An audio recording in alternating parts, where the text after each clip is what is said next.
नमस्कार, city post के इस खास पेशकश में आपका स्वागत है। मैं हूं श्रीकांत प्रत्युष। अभी मेरे साथ हैं एलजेपी के उम्मीदवार राजीव जी। आइए इनसे बात करते हैं और जानते हैं कि कितना मुश्किल है चुनाव लड़ना। पहली बार लड़ रहे हैं।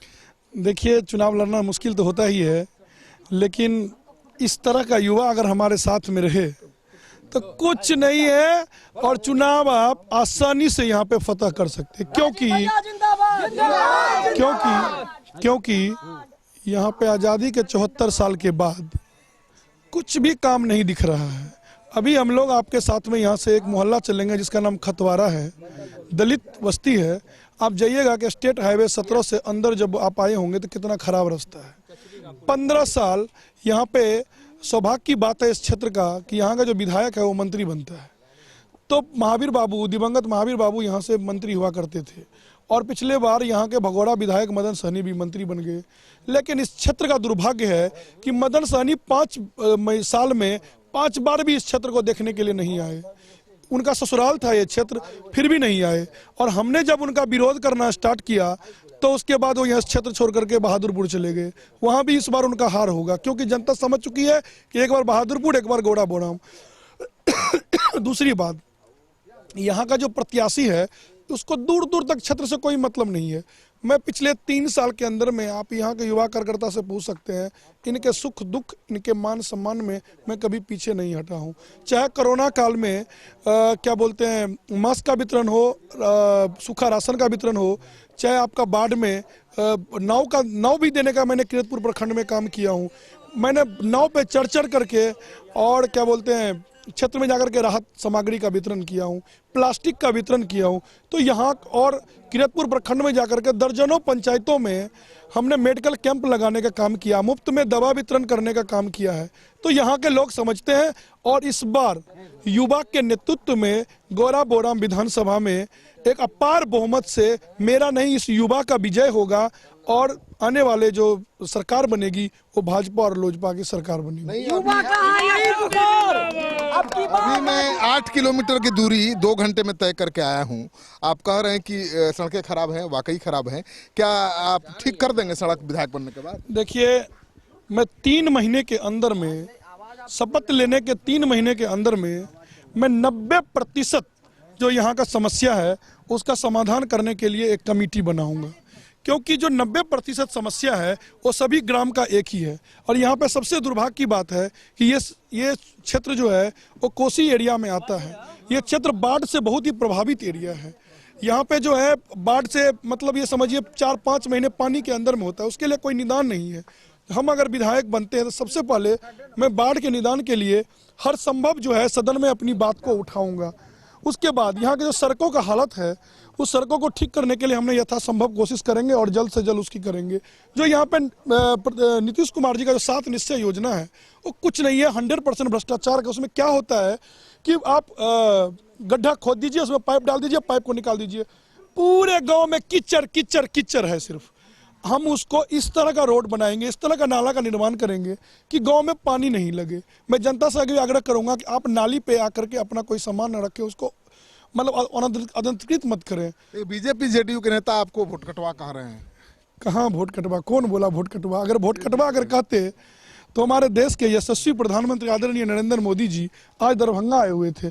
उन्होंने लोक जनशक्ति पार्टी पे कोई टीका टिप्पणी किया? नहीं किया।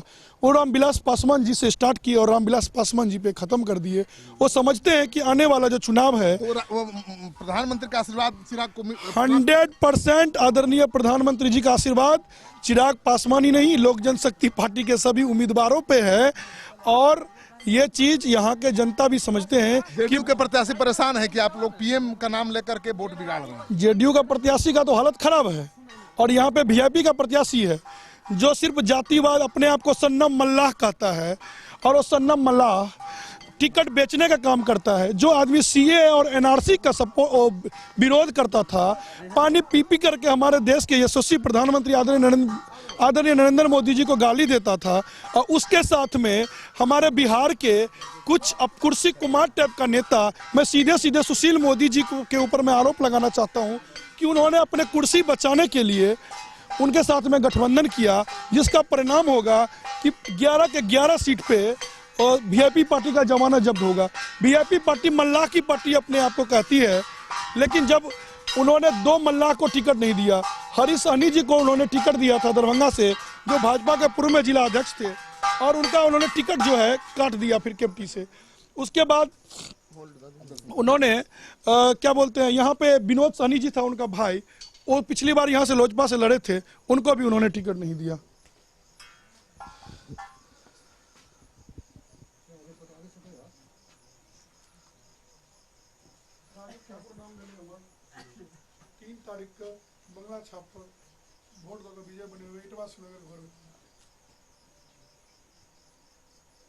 जनता तय करेगी कि किसको सत्ता में लाना है, और जनता तय कर चुकी है कि लोजपा और भाजपा की सरकार इस बार बनने वाली है। लगता है कि लोजपा भाजपा की सरकार बन जाएगी माइनस नीतीश?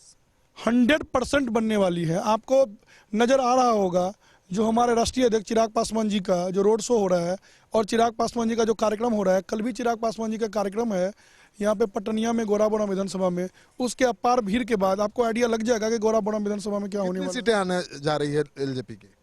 ये तो मैं अभी नहीं बता सकता, लेकिन मैं इतना बताऊंगा कि भाजपा और लोजपा की सरकार बनेगी। कितनी सीटों का नुकसान जेडीयू को हो रहा है? जेडीयू का पूरा साफ होने वाला है इस बार। तो आप लोग भरोसा दिला रहे हैं बीजेपी समर्थकों को कि आपकी जीत में बीजेपी की जीत है? 100% बीजेपी जो समर्थक है, क्योंकि मैं भारतीय जनता पार्टी में ही था, आपको मालूम होना चाहिए, तो पूरा बीजेपी का जो कैडर है वो इंटरनली हमारे साथ में है, और इस बार यहाँ पे युवा के नेतृत्व में बहुत अच्छे मार्जिन से हम लोग चुनाव यहाँ से जीतेंगे और चिराग पासवान जी का हाथ मजबूत करेंगे। बीजेपी के समर्थकों को क्या संदेश देना चाहते हैं? बीजेपी के समर्थक वोटरों को क्या? बीजेपी के समर्थकों से हम आग्रह करना चाहेंगे कि आप लोग किसी झांसे में नहीं आइए। खास करके युवा और बुजुर्ग माता बहनों को हम बोलना चाहेंगे कि आप लोग किसी के झांसे में मत आइए, क्योंकि किसी के पास में कोई वोट नहीं है। यहाँ पे जो भाजपा है वही लोजपा है, लोजपा ही भाजपा है। तो लोजपा का जो कार्यकर्ता है वो प्रधानमंत्री नरेंद्र मोदी जी के नेतृत्व में विश्वास करता है, और भारतीय जनता पार्टी के कार्यकर्ता भी हमारे देश के प्रधानमंत्री नरेंद्र मोदी जी के नेतृत्व में। लेकिन वीआईपी पार्टी भी तो एनडीए का हिस्सा है, है भी नहीं? वीआईपी पार्टी को हम नहीं मानते हैं, क्योंकि वीआईपी पार्टी जो आदमी सीए और एनआरसी का विरोध करेगा, जो आदमी हमारे देश के प्रधानमंत्री को गाली देगा, उसको हम कैसे एक्सेप्ट कर लेंगे, और बीजेपी वाले कैसे एक्सेप्ट कर लेंगे? हमको पता है ना, यहाँ का एक एक संगठन मैं अपने हाथ से बनाया हूँ, तो हमको पता है ना कि कौन एक्सेप्ट कर रहा है, कौन एक्सेप्ट नहीं कर रहा है। तो नीतीश को तो हम लोग इंटरनली पहले भी विरोध करते थे, क्योंकि नीतीश को हम लोग पसंद नहीं करते थे, लेकिन ये कुछ मजबूरियां हुई है जिसके कारण से गठबंधन है। लेकिन चुनाव के बाद आप लोगों को आइडिया लग जाएगा कि चुनाव के बाद क्या होने वाला है। बीजेपी लोजपा की सरकार बनेगी? 100% बनेगी। चलिए, तो राजू ठाकुर का दावा है कि इस बार लोजपा को जिताइए, लोजपा की जीत में ही बीजेपी की जीत है, बीजेपी की जीत में ही लोजपा की जीत है, यानी लोजपा और बीजेपी की सरकार बनाने का दावा कर रहे हैं। अगर इनके दावे में दम दिखे तो इस वीडियो को खूब शेयर करिए दोस्तों के साथ। अगर आपने अब तक हमारा चैनल सब्सक्राइब नहीं किया है तो कर लीजिए, क्योंकि एक साल में 8 लाख से ज्यादा लोगों ने मेरे चैनल को सब्सक्राइब किया है, 16.5 करोड़ लोगों ने देखा है। चुनाव की हर खबर इस चैनल पर आपको मिलती रहेगी।